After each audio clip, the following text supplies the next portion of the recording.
Hi everyone, welcome to A Beer with Brad, episode 49. Out here in the blizzard. It's the first time I remember having a blizzard in quite a long time. Right now we have a few inches of snow on the ground, supposedly having 70-mile-an-hour wind gusts, but we're kind of in a lull right now. But most of the night it has been snowing sideways, but time to get out of here and head downstairs and record the rest of this episode. Hi everyone, welcome to A Beer with Brad, episode 49. Recording this in the middle of a blizzard. Outside we've been in a blizzard warning for about 3 hours now. Have about 8 more hours of it. It is snowing sideways right now. The wind's blowing 60 to 70 miles an hour, and it's just crazy out there. But as long as the power stays on, we're going to get this video done in here tonight. Tonight I'm having an Iron Horse. Iron Horse is the beer I was telling you about last month. It's a fundraiser for Aaron Bush. If you missed last month's Beer with Brad, please go back and watch it. There's a lot of great information. Aaron's a great dude. This beer is a fundraiser for him, and I think it was 12 different breweries brewed the same beer, and they all use different hops. So tonight, I'm having the Jukes Ale Works. Jukes is out in Elkhorn, Nebraska. Having their version. They use Nelson, Galaxy, and Raku hops.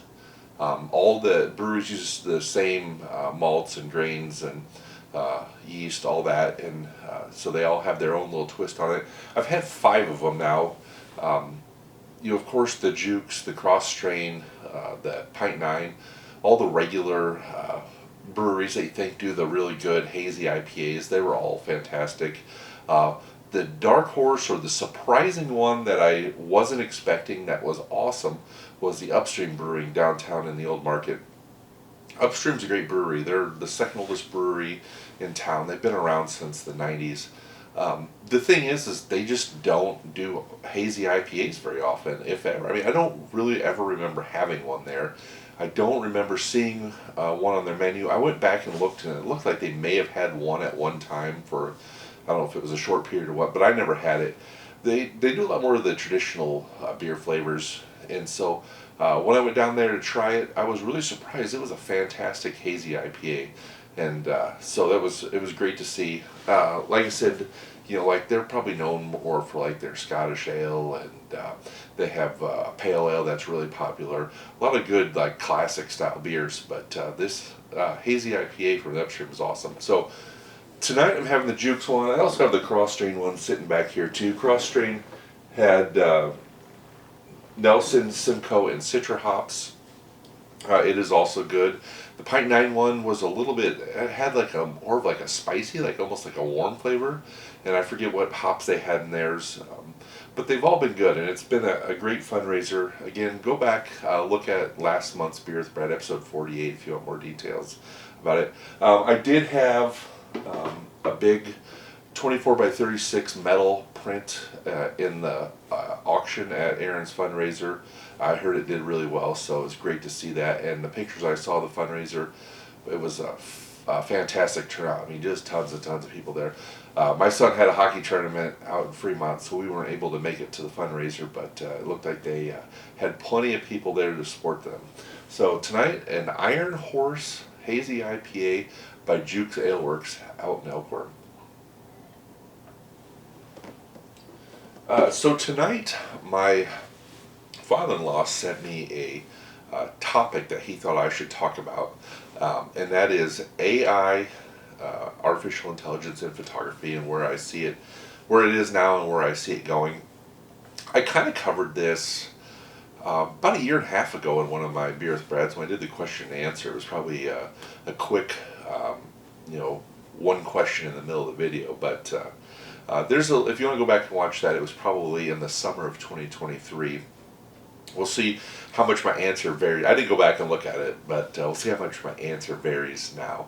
And he also asked, like, what drives me to keep doing photography, and part of my answer to the AI is also the drive to doing photography. And so basically, if you're in the photography because it's really what you love, it's what you enjoy, it's a great hobby, it's a great business, depending on how you do your photography, the AI shouldn't affect it. Ever since I've been doing photography, there's always been like the next thing come out where people are like, oh, that's going to ruin photography. And nothing really has. I mean, things have changed, things have gotten better, things have gotten different. But overall, photography has always just been the same. There's things that can help you, there's things that can hurt you, but there's nothing that really changes like the way you see something, the way you compose an image, uh, putting your spin on things. So I think as long as you're there, the human element is there, photography is going to be just fine. At first everyone said, "Oh, the digital camera is going to ruin photography," and of course, everything's digital now. But there is quite a lot of people going back and shooting film. I keep saying I'm going to get this film camera going and go take some film pictures. I haven't. I have plans, but I haven't done it yet. And then people said Photoshop. Photoshop's going to kill photography, and it hasn't. It, there is a lot of terrible photos out there that are photoshopped, and I'm not trying to throw anyone under the bus, but you just see some photos and you're like, that's not natural. It doesn't look good. There's people that kind of change tones, do artistic stuff with it, and that's fine. But there's people that just want to get wows on social media, so they just go and they crank all the colors all the way to the max, and it just looks like a paint bucket spilled on your photo. It's just not good. And then the other thing that I think is probably closer to AI is stock image photography. There's so many stock image sites out there that are, if they're not free, they're next to free. And then so people that instead of paying a photographer to go take a picture they want or buying a picture from a photographer, they're just buying or something off a stock image site or getting, if you have an Adobe subscription, there's stock images you can use. So there's always been kind of a threat to photography, but the AI is just the next thing in that line. And there is good things. Photoshop has come up with some ways of helping you remove things, like especially if you do architectural photos. Like if there was the one that drives me nuts is there's like a handicap sign in front of a building, and you have this beautiful building, or no parking sign, or like a to-go order only sign. There's tools in Photoshop that use artificial intelligence to help you remove that kind of stuff. There's if you had like say a beautiful building and then like next to it you still had the construction dumpster, and you're trying to get a photo for an architect for a deadline, and you can't get that dumpster out. I mean, there's artificial intelligence tools that can help get that out of there. So there's a lot of practical tools for artificial intelligence, but there's also AI image generators, which you can just say, hey, I want a picture of a unicorn jumping over a rainbow in front of a mountain with a grizzly bear and a bald eagle in the tree, and and make it for you. And it's that kind of stuff is where I think that's closer to the stock image side of things. I mean, where that exact example won't ever happen, but if you needed a picture of a sunset over a lake, you could go to the stock image site and buy that for a couple bucks, or you could go to AI and generate that. I don't know all the rules about AI and how you can do that. But that technology also isn't perfect. The other day on social media, there was a picture, and it was like, as a photographer on my social media, I get tons and tons of suggestions for these photography pages that I should follow because I'm interested in photography. And it was a waterfall, but I knew it wasn't real. It was AI because, so everyone knows water goes downhill. That's the basics, 101 of water, 101 of plumbing, 101 of hydrology. Water goes downhill.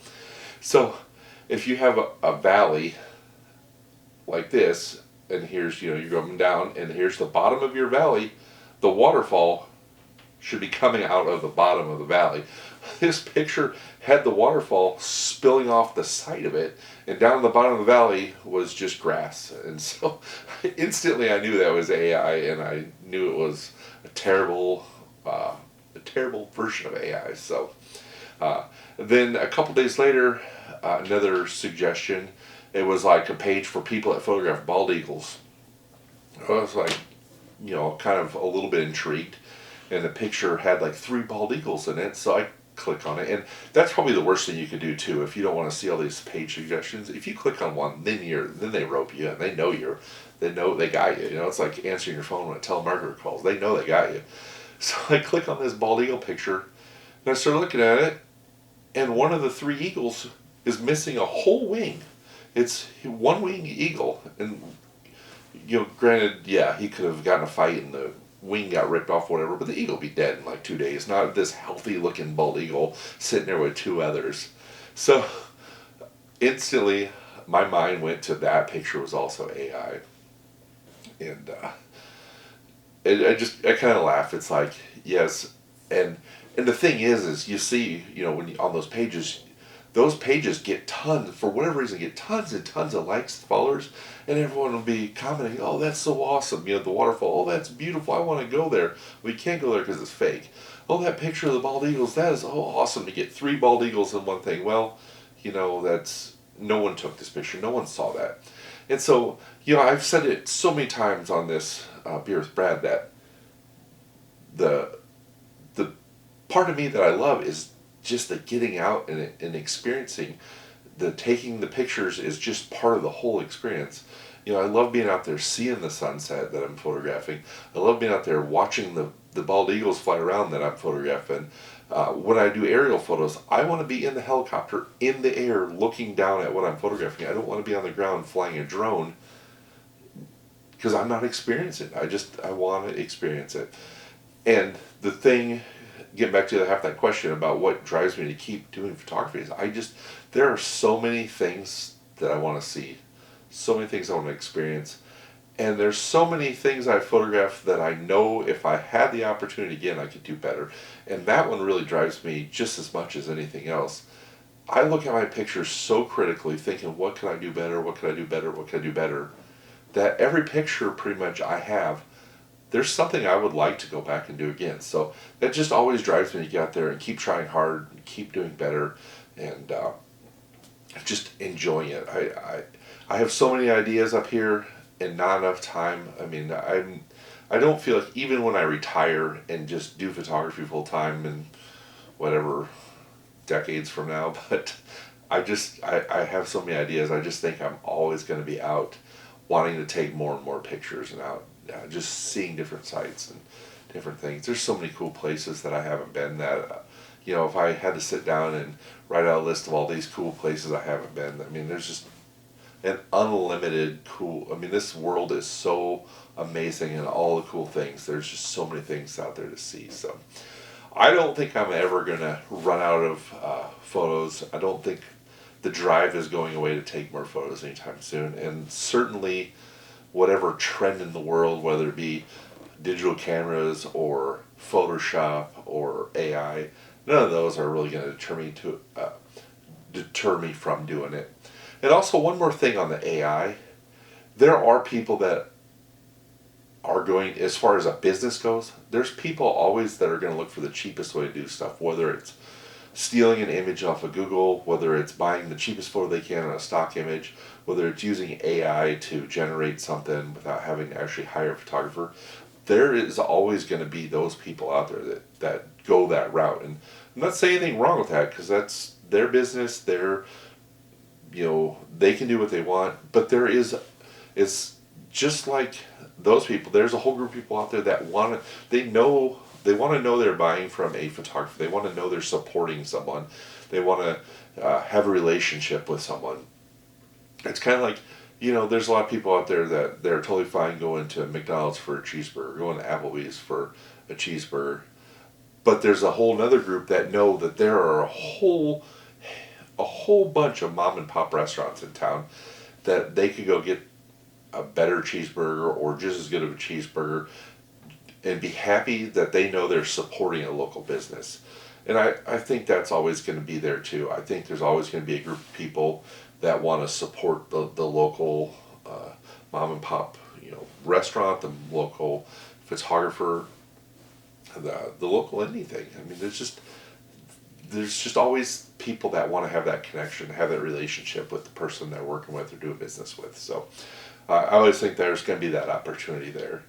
But for me, I just love taking the pictures. I'm happy when someone buys them. I'm happy when businesses want to use them. But even if no one was buying my pictures, businesses weren't printing them out, putting them huge on the wall. Like if you follow me on social media, you saw downtown there's a new picture of mine that is huge on the wall of the CHI Health Center.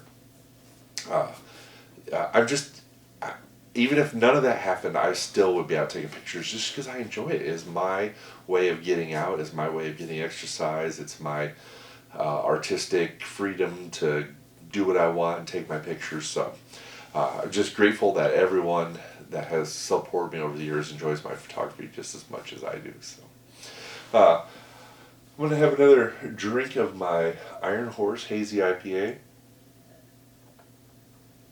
I'm going to finish up this video. I'm going to go upstairs and see how much snow we have. It's crazy. It was like 52 at lunchtime. This morning when I left for work, I had a jacket on. I walked outside and it was humid and I almost thought it was too warm for a jacket.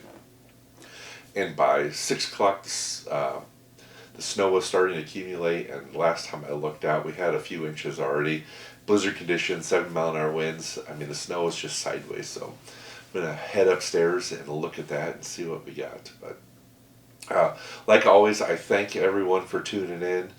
Getting ready here, just a couple weeks away from my annual Sandhill Crane photography trip, so that's going to be awesome. Hoping for great things this year. Got a new little twist going to add. You'll see those photos here maybe in the next month or so, but really looking forward to that. But like always, thanks a lot for all your support. Thanks for watching these videos, and I'll see you again next month.